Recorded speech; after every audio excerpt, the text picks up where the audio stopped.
Eu vou dizer para você qual era a mente do diabo, para tentar parar a igreja de Jesus Cristo. Como que ele conseguia parar?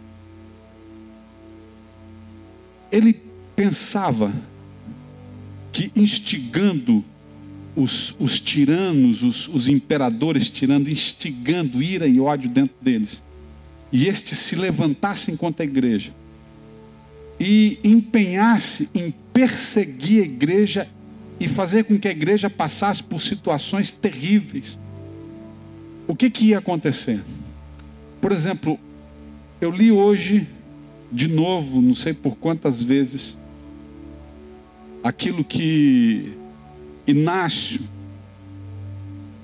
o bispo Inácio, ele passou, o que ele enfrentou e como ele conseguiu se posicionar.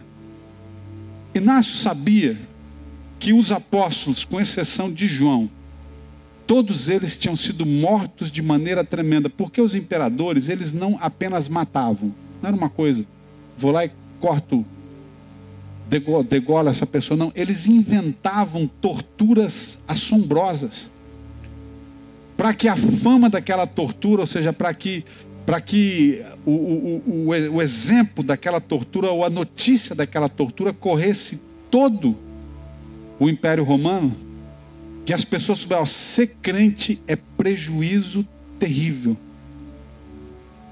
Então Inácio cresceu, ele nasce no ano de 36, depois de nosso Senhor Jesus Cristo, e ele é treinado, ele é filho de João. Se você for ver João, ele foi o mais novo dos apóstolos. Quando ele conheceu Jesus, ele tinha 17 anos. E por ele ter 17 anos de idade, ele não tinha o preconceito de Pedro, que tinha mais de 30 anos, com certeza. Então um menino de 16 anos de idade conseguia recostar a sua cabeça no peito do seu Salvador, sem problema nenhum, como um filho. E se eu falar para você histórias de João, ou seja, como ele foi o apóstolo do amor, e como ele amou as pessoas, como ele se empenhou nesse amor às pessoas, você ficaria abismado de ver. Mas João, por ter sido acolhido pelo Senhor na sua adolescência, ele foi pastor de muitos jovens, e ele instigou e inspirou muitos jovens a se apaixonarem por Jesus de uma maneira radical e profunda, onde eles começaram a ver que a vida de Jesus neles representava centenas de milhares de pessoas se entregando, e eles não tinham medo de nada. Como disse John Wesley: Senhor, dá-me 100 homens, presta bem atenção nessa frase, dá-me 100 homens cheios do Espírito Santo, que não temam a nada senão o Senhor, e eu abalo o mundo, eu mudo o planeta. E John Wesley teve um exército poderosíssimo de seguidores apaixonados, e até hoje ele inspira homens, jovens, adolescentes, mulheres, a viver mais intenso. Qual é o convite de Jesus para esses dias, querido? É nós vivermos mais intenso, independente do que vamos passar. Agora, ninguém vai passar por ultrajes aqui. O que nós temos que vencer é simplesmente, presta bem atenção o que você tem que vencer: o marasmo da alma e da carne. Você só precisa romper a frieza pela busca por Deus. Depois que você rompeu isso, todas as coisas se abrem para você. Mas voltamos a Inácio. Inácio viu os mártires ouviu desde antes do seu nascimento, desde antes de Estevão, depois ele ouviu de Paulo, ele ouviu de Pedro, e João pega ele já na sua velhice e treina esse camarada. E ele fica apaixonado por Jesus, mas apaixonado. E quando foi dado cartas, da parte do imperador, foi dado cartas para que ele fosse preso e morto, ele escreveu uma carta à igreja, que era a igreja de Éfeso, se eu não estou no equívoco, onde quando Pedro foi martirizado, ele assumiu aquela igreja, e depois também João veio passar os últimos anos da sua vida, depois que saiu da ilha de Patmos com ele. Mas quando ele fica sabendo que ele está sendo procurado, ele escreve uma carta à igreja e diz: não orem para que seja impedido o meu martírio. Não orem. Vocês estão proibidos de orar. Não orem. Porque eu tenho esperado por isso, ano após ano, eu ser como um trigo que vai ser esmagado em dentes de leões, porque aí eu vou ser o pão que a igreja vai poder comer, ou seja, o meu testemunho vai ativar a igreja. É por isso que nós precisamos, querido, de um evangelho de poder. Nós precisamos de um evangelho de resultado, de um evangelho onde as coisas aconteçam, porque senão nós morremos. Porque senão nós deixamos de acreditar e nós transformamos a igreja num clube social, aonde você congrega, mas não muda nada na sua vida. Não muda nada na minha. Nós precisamos ouvir da presença do Senhor. Nós precisamos ver e experimentar a presença do Senhor. Onde nós, quando o diabo pensou que pararia a igreja com morte,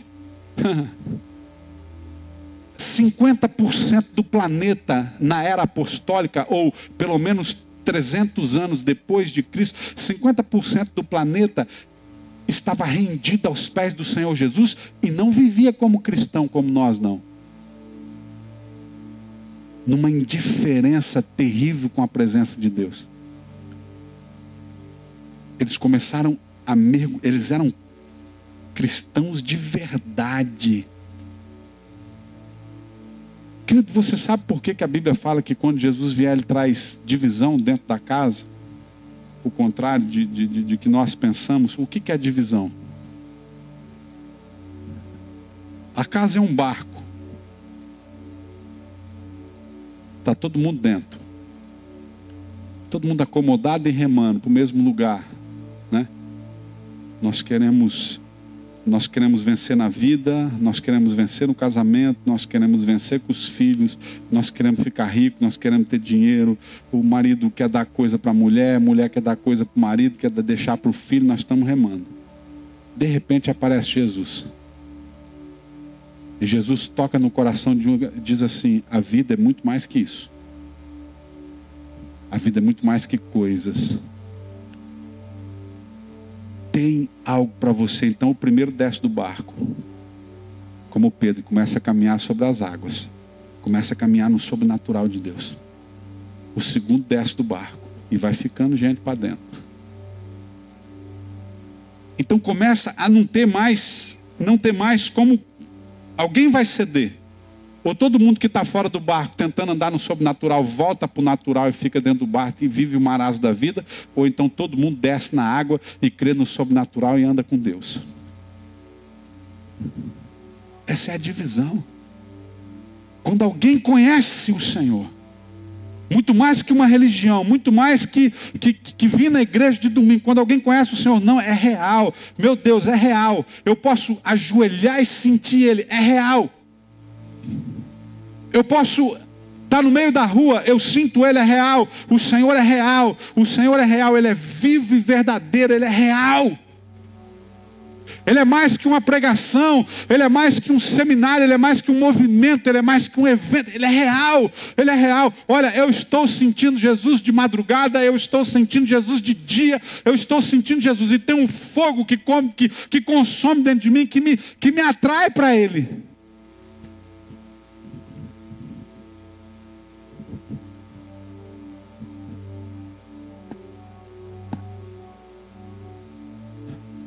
Os tiranos eram órgãos de Satanás.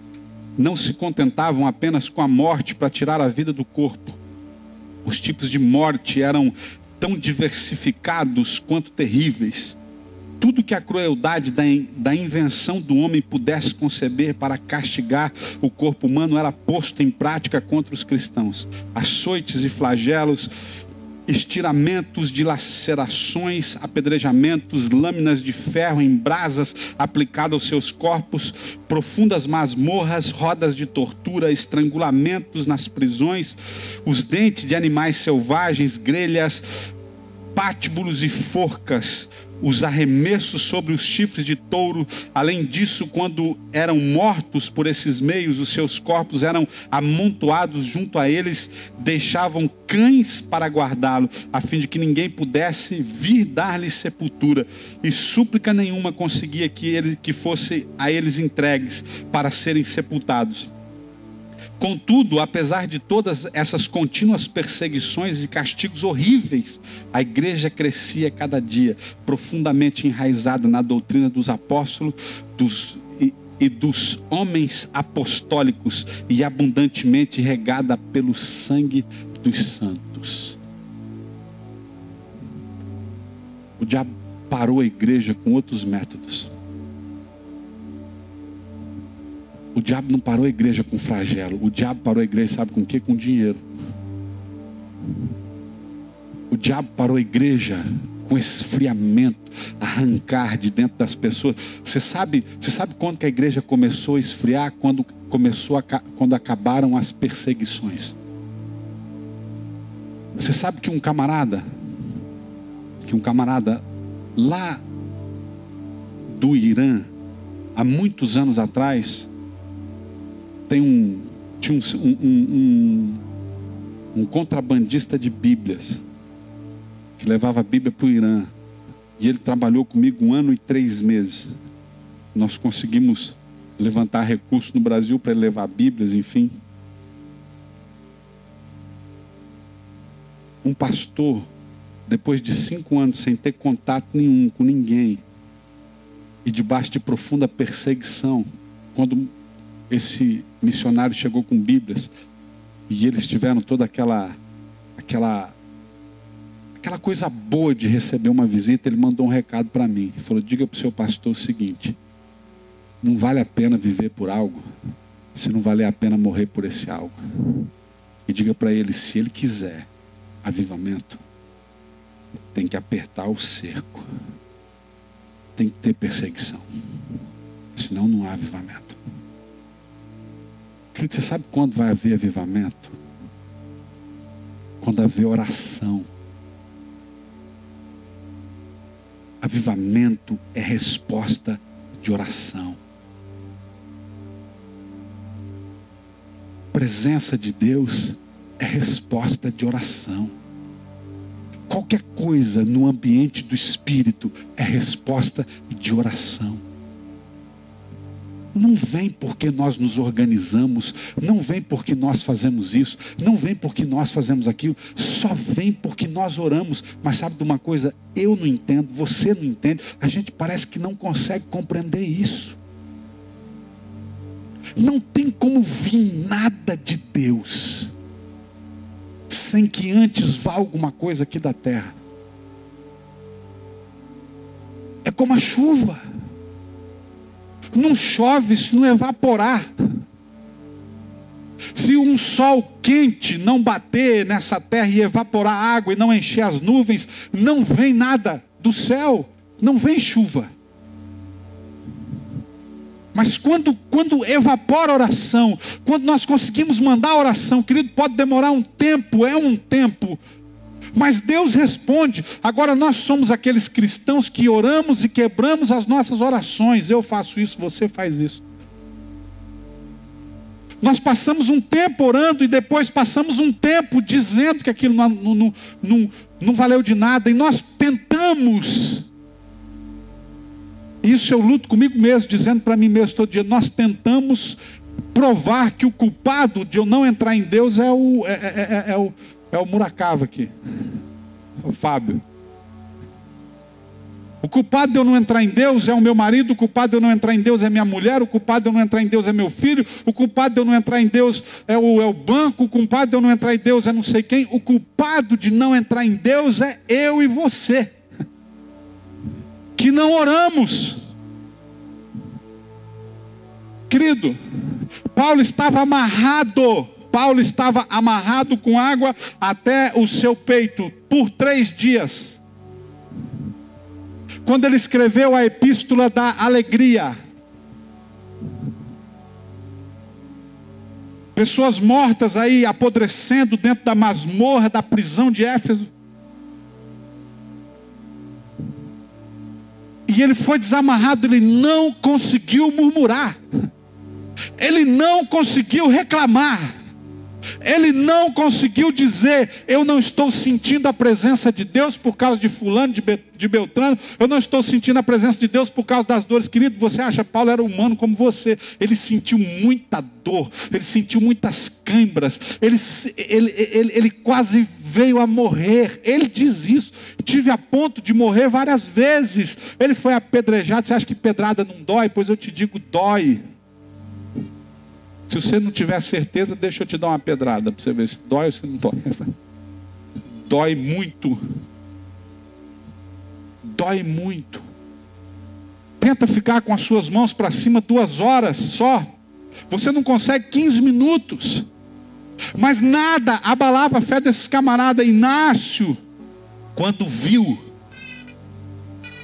que os leões vinham vindo sobre ele, ele disse: apressem para esmagar o trigo, que será o pão. Que o meu sangue faça valer a pena o sacrifício de Jesus.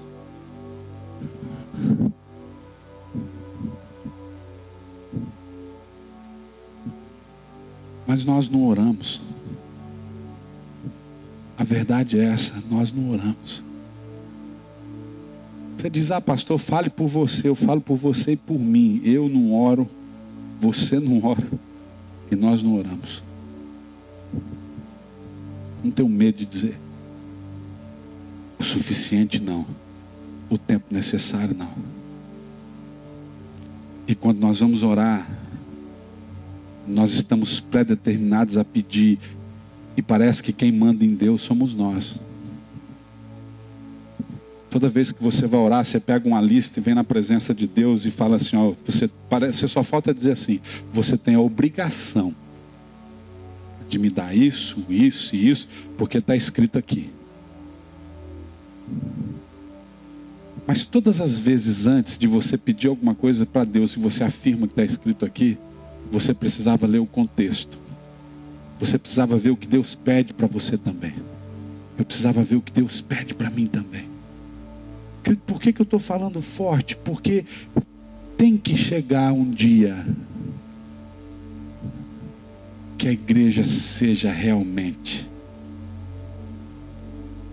aquilo que ela foi chamada para ser. Eu sei que muitos de vocês vieram de diferentes lugares e tem um monte de dom entulhado aí dentro. E esse dom, nós temos medo de ser usados por Deus. Por quê? Porque nós aprendemos errado. Porque nós fluímos errado. Ninguém nunca ensinou para a gente como que flui verdadeiramente nos 9 dons. Nós não fluímos nos 9 e inventamos mais 18. Esses dias eu estava vendo que um pregador dizia que tinha 30 e não sei quantos dons. Não tem 30 e não sei quantos dons, querido. Tem 9 dons aqui. Espirituais. Agora tem os dons naturais, mas tem 9 dons espirituais aqui. Não tem 30 e poucos. Tem 9.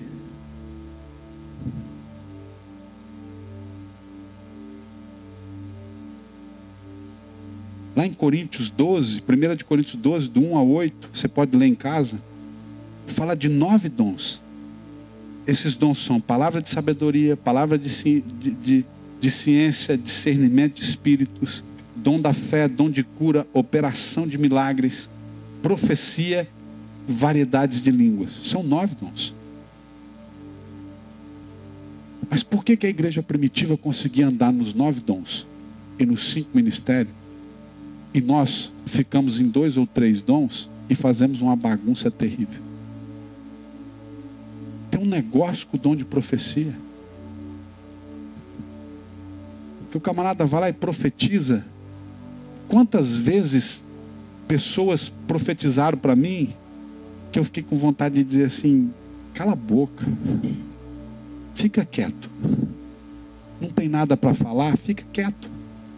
Hoje eu já falo, viu? Hoje eu falo mesmo.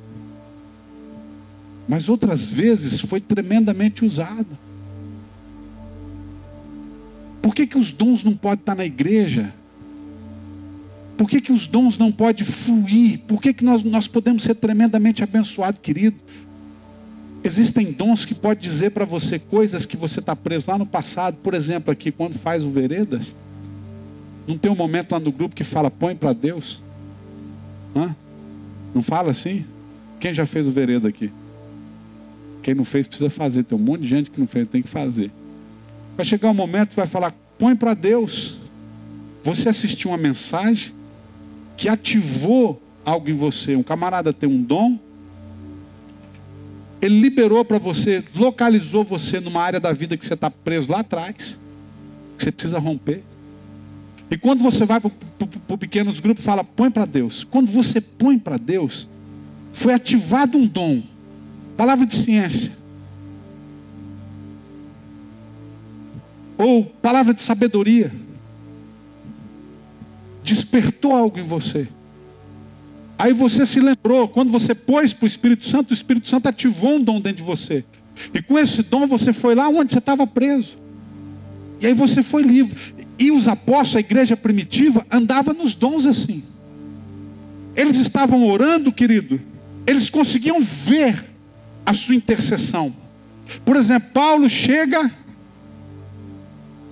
numa cidade, o camarada do profeta vai lá, tira o cinto de Paulo, e ali não interessava se era Paulo, se era quem que era.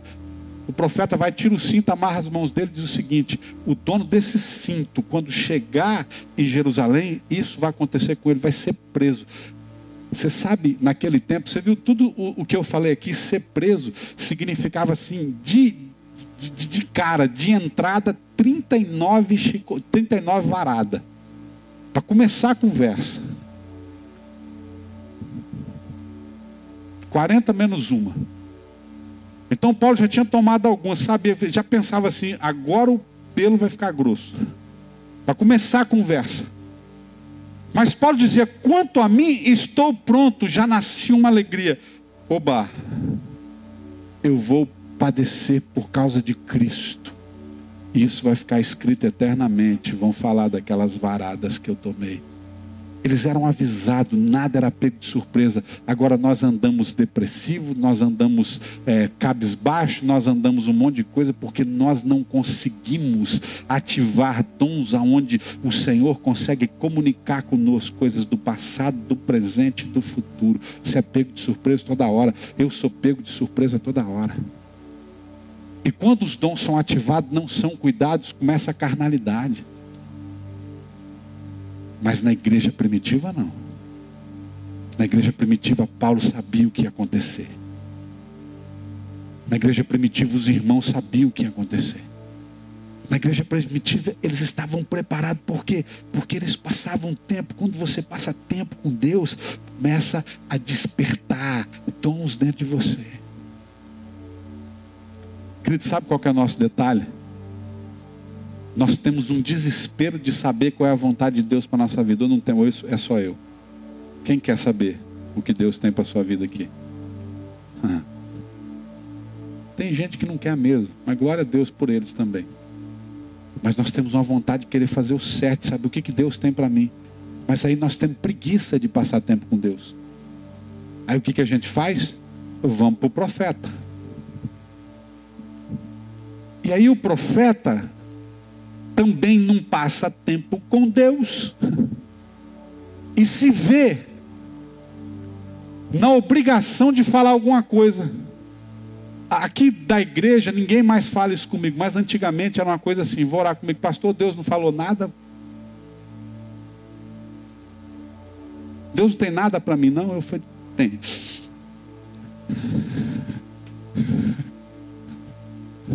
Estou brincando, viu, gente?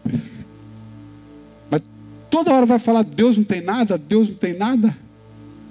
Se eu falar para o cara: Deus tem, faz um cheque para mim aí.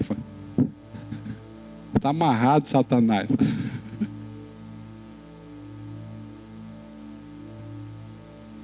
Deus quer falar com você. Agora tem um preço para Deus falar conosco. Tem um preço. Temos preguiça de buscar. Temos preguiça de ficar na presença de Deus. Querido, não conseguimos fazer jejuns prolongados. Todo crente, agora vai ficar bom. Você vai ficar com raiva de mim. Todo crente tinha que ter pelo menos 3, 4, 5 dias de jejum, pelo menos uma vez por ano. Todos. E não é esse jejumzinho, não. Eu vou comer até 3 horas, eu vou até no... Não. Pega esse livro aqui, ó. Se retira num lugar e água, porque água tem que beber. Depois de 3 dias com água, fica sério. Água tem que beber. E vai orar. E vai ficar com Deus. E desliga celular. E não entra em computador. E não atende ninguém. Vai buscar. Gente, cadê a geração que faz isso? Mas a gente fala, eu quero. Quer nada. Quer nada, inocente. Quer nada. Não quer. Paulo dizia em jejuns. Aí você fala assim, Paulo não. Paulo era Paulo. Não, querido. Falava o mais miserável de todos, a mesma condição que Paulo tinha, eu tenho, você tem. Agora, a disposição de Paulo é que eu quero ver. Todo cristão tinha que pelo menos 1 hora por Deus por dia. Pelo menos, querido, eu estou sendo sem vergonha de falar 1 hora. Porque na verdade tinha que ser pelo menos o dízimo das 24. Eu já estou aqui, eu estou fazendo menos de 5%. Né? Mas todo mundo tinha que ter um tempo com Deus todo dia. Meu Deus! É por isso que a igreja está perdida, sem a ausência dos dons. E os poucos dons que tem, está tudo distorcido. Nós dividimos os dons em três ações: dom de revelação, dons de poder e dons de inspiração. O dom de revelação está entre parênteses, saber. Palavra de sabedoria, palavra de ciência, palavra de discernimento de espíritos. Querido, quando eu tenho uma vida de oração, tem discernimento dentro de mim. Não é qualquer um que me engana mais não. Porque quem são enganadores são os espíritos enganadores. A Bíblia fala de espíritos enganadores que são enviados do inferno para te enganar, para me enganar. E muitas vezes usam pessoas. Você quer descobrir que algo está de errado na sua empresa? Você quer descobrir que algo está errado na sua vida? Você quer descobrir? Não fica não é contratado detetive. Tem um maior dos maiores do detetive, se fecha com Deus e fala comigo, Senhor. E o Senhor vai falar com você. Querido, quantas vezes nós destruímos as pessoas ao invés de levantar ela? A Bíblia fala, a mulher sábia faz o quê? Vamos ver, mulherada. E a tola, com o que ela destrói? E o marido sábio edifica também, e o marido burro destrói também. Não tem para ninguém não. Mas por que a mulherada não consegue edificar a casa? Por que a homarada não consegue edificar a casa? Porque não ora. Aí eu oro. Se ora, pode ficar firme, porque vai começar a dar certo. Deus vai pegar um filho, vai pegar outro, vai pegar o marido, vai pegar a empregada, vai pegar todo mundo. Ele vai pegar. De um jeito ou de outro, ele vai pegar. Amém? Então fica firme, ora. Não fica. Agora o nosso problema é o seguinte: nós oramos, vamos lá e quebramos. Oramos, determinamos. Deus, em nome de Jesus, eu determino, eu faço. Saiu da oração, você não vale nada. Você não sei o quê. Você o que quer. O diabo faz assim, ó. A tua oração não passou do teto. Você destruiu ela. Mas quando nós vamos numa vida profunda, nós temos uma palavra sábia. A palavra de sabedoria, uma palavra revelada, uma palavra que veio do céu, uma palavra que não é sabedoria do homem, é uma palavra que é sabedoria de Deus. É uma palavra que às vezes você não sabe. Sabe quantas vezes eu já disse palavra que eu falei, não pode ter saído de mim, não pode, não saiu de mim. E também já falei palavra que eu disse, essa saiu mesmo de mim, do fundo do meu coração sujo. Porque destruiu. Essa veio do homem e ela é diabólica e animal, terrena. Mas quando vem do céu, constrói. Você imaginou, nós sermos usados nesse dom de sabedoria. Cada momento o seu filho vem, você constrói. A sua esposa vem, você constrói. O teu amigo vem, você constrói. O esposo vem, você constrói. Vou repetir de novo, que a mulherada está precisando aprender a ser sábia. O marido vem, você constrói. Agora, não ora. E pode ficar brava comigo. Não dá nada. É a Bíblia que fala, não sou eu.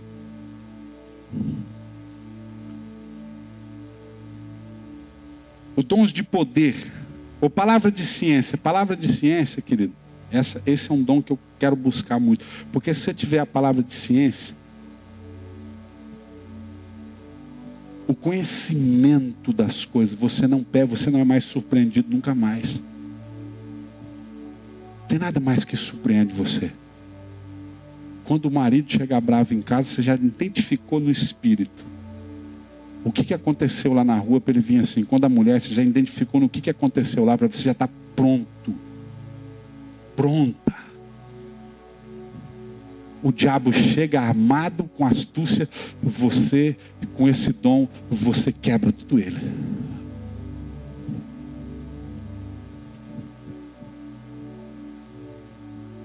Glória a Deus. Quando criança fala amém, amém mesmo. Os dons de revelação estão ligados no saber. Os dons de poder, vou falar ainda do discernimento de espírito. Esse é o melhor. Rapaz, o que tem de gente endemoniada que chega perto de você para detonar seu dia, não está escrito não. E a gente não discerne. A gente entra na onda do cara. Se Deus abrisse o teu olho espiritual por 5 segundos, você tomava um susto e infartava. Você vê o tanto de demônio que tem nessa... louquinho para te pegar. Mas graças a Deus que Deus... Senão você vai ficar pensando em diabo. Corta o diabo. Mas você discernir as pessoas que vêm do inferno para tirar sua paz. As pessoas que vêm do inferno para quebrar vínculo seu, para te enganar, para te ludibriar. Discernimento de espírito. Até mesmo você, quando você vai falar alguma coisa, você discerne, opa, tem um espírito imundo querendo me usar agora. Ou quando alguém fala alguma coisa para você, opa, tem um espírito imundo usando ele. Isso tudo é possível numa vida de oração. Dons de poder agora, fé, cura e operação de milagres. Existe a fé que de uma vez por todas foi dada aos santos, que essa está dentro de você e faz com que você entre dentro do centro da perfeita vontade de Deus. Ou seja, tudo que Deus tem para você, você tem fé para entrar, você só não exercita ela. Mas existe uma coisa chamada dom da fé. O dom da fé não manifesta a qualquer hora, mas ele manifesta. Por exemplo, alguém que é o morto aqui agora, vem o dom da fé sobre mim, o camarada não tem como crer, ele já está morto. Amém? Você vai falar, não aconteceu porque você não creu. Como é que o morto vai crer? Me explica, não tem, né? Ou está lá o paralítico na cadeira de roda, ele não creu, não vai levantar da cadeira, se ele cresce, ele não está na cadeira de roda. Então o dom da fé vem para isso. Você vai lá e faz que nem Pedro e João na porta formosa, fitando nele os olhos, disse, não tenho prata nem ouro, mas o que eu tenho te dou. Em nome do Senhor Jesus, levanta, toma o teu leito e anda. E tomando-o pela mão direita, puxou e ele se pôs num pé. Ficou de pé. Então Pedro chegou no paralítico e falou assim, o cara pediu, me dá uma esmola. Ele falou, não tenho prata nem ouro. Ele não estava mentindo. Então Pedro não é chefe de estado rico. Amém? Ele não tinha, ele era Durango Kid. Não tinha uma moeda para dar para o cara. Ele não estava mentindo. Porque o apóstolo conheceu Ananias e Safira, que caiu morto no pé dele porque mentiu. Então eles não mentiam, não. Não tenho prata nem ouro. Não é que nem o mendigo vem pedir uma coisa, vocês falam, eu não tenho. Tem. Fala, não vou te dar. Né? Mas a gente prefere mentir. Agora, Pedro não tinha, não tenho prata nem ouro, mas o que eu tenho vai mudar a sua história. O dom da fé veio sobre eles. Ele pegou na mão daquele camarada e não falou só levanta e anda. Ele pegou na mão do camarada e puxando, ele saltou, pôs de pé. Pum. Ou então você está numa situação, vou morrer. Ai, ai, ai. Meu Deus. Tudo está dando errado. Parece que cada passo que você dá vai mais uma tonelada. E tem gente que anda perto de você, você fica 5 minutos com ela, você vai andando atrás dele assim também.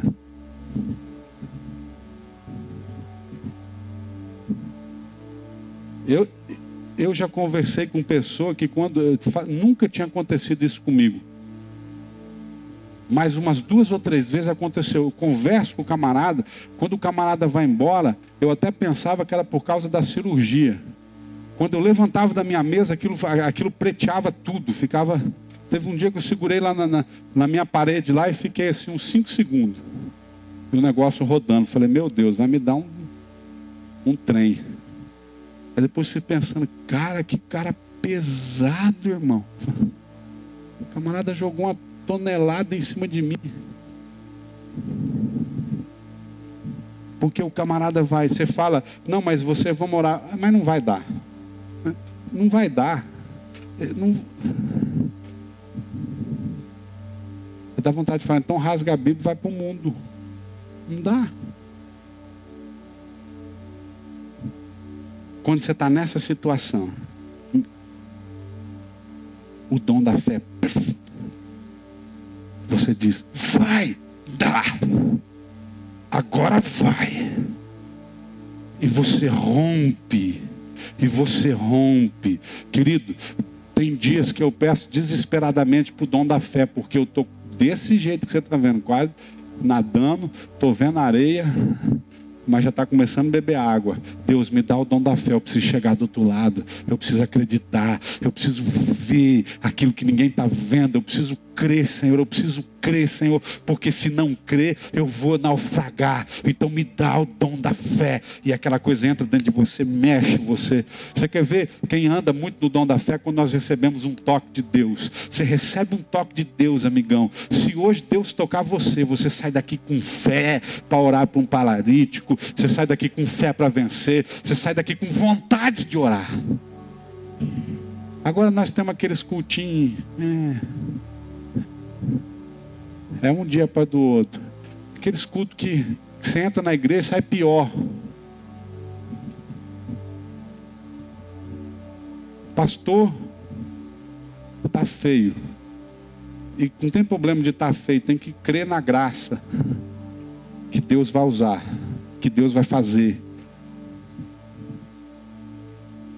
O dons de inspiração é aquele que você fala. Esse eu gosto. Profecia vem do verbo profético. Eu vou terminar nesse agora. Domingo de manhã nós vamos começar a detalhar dom por dom. Não perde. Dom por dom. Nós falamos já 8 aulas sobre oração e outras línguas. Vamos entrar agora para falar dos dons. Profecia vem do verbo profético. Acredita no que eu estou falando para você. Acredita no que eu estou falando para você. Creia no que eu estou falando para você. Vamos mudar a nossa maneira de falar, querido. Vamos mudar a nossa maneira de falar. A fala constrói ou destrói. A fala constrói ou destrói. Uma criança crescida num ambiente de boa fala é uma criança emocionalmente curada, é uma criança emocionalmente forte. Se você tiver pessoas que te levantam, você é forte. Se você tem pessoas que te derrubam, você é fraco. Cuidado com o que você fala. Cuidado com o que você fala. Você não sabe o que você está falando. Você está construindo uma pedra enorme que vai cair na sua cabeça já já. Ou então você está abrindo os céus para que coisas maravilhosas aconteçam na sua vida. Profecia vem do verbo profético. Falar diante de. Ou falar inspirado por alguém. O diabo pode te inspirar para falar. Então, cuidado o que você fala. Esse é um dom. O dom de profecia pode vir em você a qualquer momento. Profecia está dividida em duas: profecias pesadas e profecias leves. A gente só está preocupado com a profecia pesada. Sabe qual que é a profecia pesada? Aquela que o profeta termina e diz assim: assim diz o Senhor.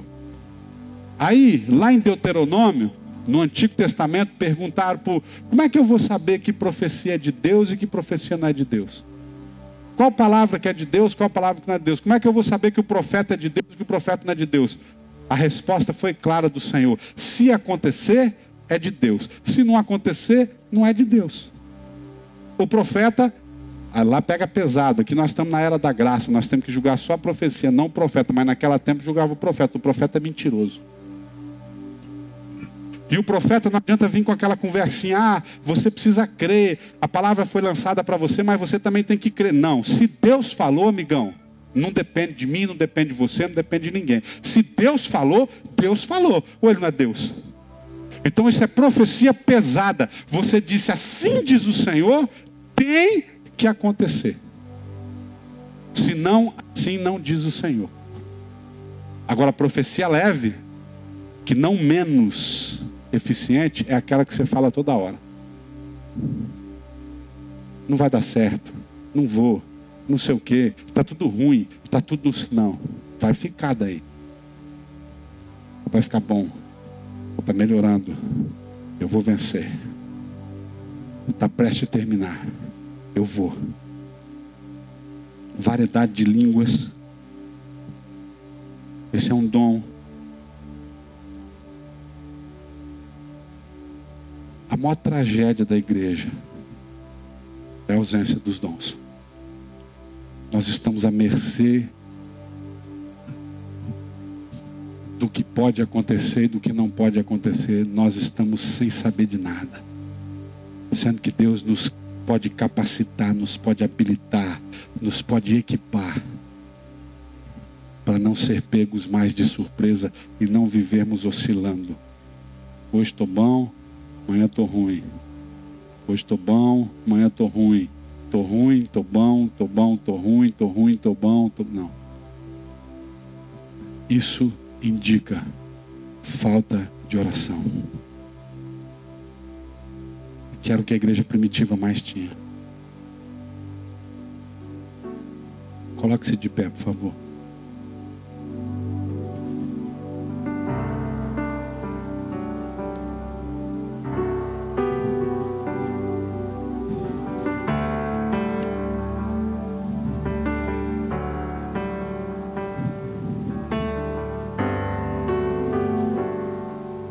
A oração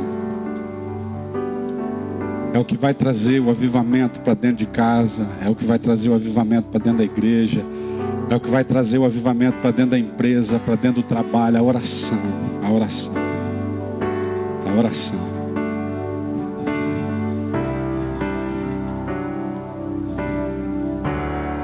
E eu vou orar para um dom ser ativado em você. Eu vou orar para 2 dons ser ativados em você. 2 dons. Quem aqui que ainda não ora em outras línguas ainda? Você não ora em línguas, você não fala. Sem medo, sem vergonha, levante uma de suas mãos, só quero ver. Glória a Deus. Pode abaixar a mão, vou fazer a segunda pergunta, que é mais importante do que a primeira. Quem aqui não ora, mas quer orar hoje? Levanta uma das mãos. Você quer orar hoje? Glória a Deus. Vou te dizer como é que funciona. Se você não esquecer tudo que você já aprendeu sobre oração em línguas e a dificuldade que te colocaram para você ser batizado no Espírito Santo, você não vai ser. Então, primeira coisa, não tem dificuldade nenhuma. Amém? Não tem dificuldade nenhuma. Por que não tem dificuldade nenhuma? O Espírito Santo, quando veio do céu, ele trouxe uma linguagem para se comunicar com você, aonde nem você, nem o diabo, nem ninguém ia interromper isso. Chama-se oração em outras línguas. A Bíblia diz que a mente não participa. O que é não participar? É não entender. Amém? Porque tudo que a mente entende, eu estava falando com um médico esses dias, ele disse assim para mim, ele é médico da área. Tudo o que a mente entende, ela julga e pode determinar a loucura. Então, querido, você ficar chorrabacanda, rabalabaxá, rabalabacalaba, xerrabacalabanda, a mente entendeu e falou, é loucura. Não tem nexo, não tem conexão. Ou então ela intervém. Por exemplo, você está orando para tua mulher mudar, orando para o seu marido mudar. Aí quando você vai orar em português, Deus, muda minha mulher, muda meu marido, muda não sei quem, muda o meu patrão, muda o meu... Quando você vai orar em línguas, pode ser que a vontade de Deus é o seguinte, você precisa mudar. E como é que Deus vai convencer de você de que você precisa mudar, sendo que você está totalmente determinado de que quem precisa mudar é outro fulano, não é você?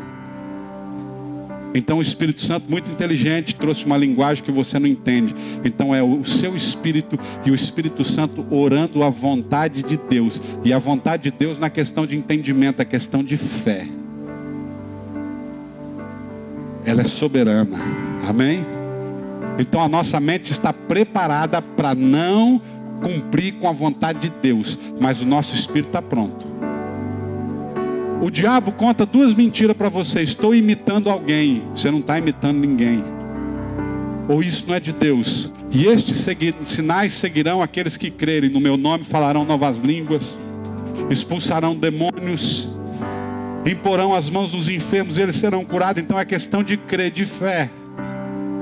É a mesma coisa que você pegar um mendigo e dizer para ele, se você crer, você pode sair desse e se transformar disso e se transformar no empresário. Se o mendigo andar pela mente dele, ele vai dizer, nunca vou me transformar no empresário. Mas se ele for orar em línguas e ele acreditar naquilo que ele permitir que o Espírito Santo construa a vontade de Deus, e é a vontade de Deus que ele seja o homem mais rico do mundo, ele vai ser. Amém? Porque está orando. Então é o seguinte, não está imitando ninguém, a mente não participa, você só precisa crer. O Espírito Santo trouxe o pacote completo. Tem línguas, todo crente que tem o Espírito Santo, a língua está dentro dele. Assim como todos os dons e os ministérios, tá, tudo é um pacote completo. Deus não faz nada pela metade. Amém? Agora, se você for querer entender com a sua mente, eu já falei da mente, está preparada para não aceitar ou fazer a vontade de Deus. A mente está preparada para julgar que tudo que vem de Deus é loucura. A Bíblia diz que o Evangelho é loucura para o homem, não é? Mas para nós que cremos é o poder de Deus. Querido, como é que na cabeça do homem, se eu for falar de se eu começar a falar de santidade, se guardar, se eu começar a falar de mentira, se eu começar a falar de um monte de coisa, nós vamos ver, meu Deus, então nós temos que orar em língua mesmo. Feche os seus olhos. Você que quer orar em línguas hoje, você que quer orar em línguas hoje, e vai orar em línguas hoje. E línguas, querido, não é glória a Deus e aleluia. Em todos os lugares que eu vou, eu chamo as pessoas para frente para receber o Espírito Santo. Elas ficam aleluia, aleluia, aleluia, aleluia, aleluia. Isso não é, aleluia é universal, aleluia é universal. Aleluia fala no Brasil, nos Estados Unidos, só vai mudando. Aleluia, aleluia, aleluia, aleluia. Só, mas é língua da terra, não é batismo do Espírito Santo. Glória a Deus, Deus me ajuda, não é línguas. Enquanto você estiver falando Deus me ajuda, você não vai falar em línguas, porque você só tem uma língua, graças a Deus. E eu só tenho uma língua, graças a Deus. Então você vai precisar usar essa língua para orar em línguas estranhas.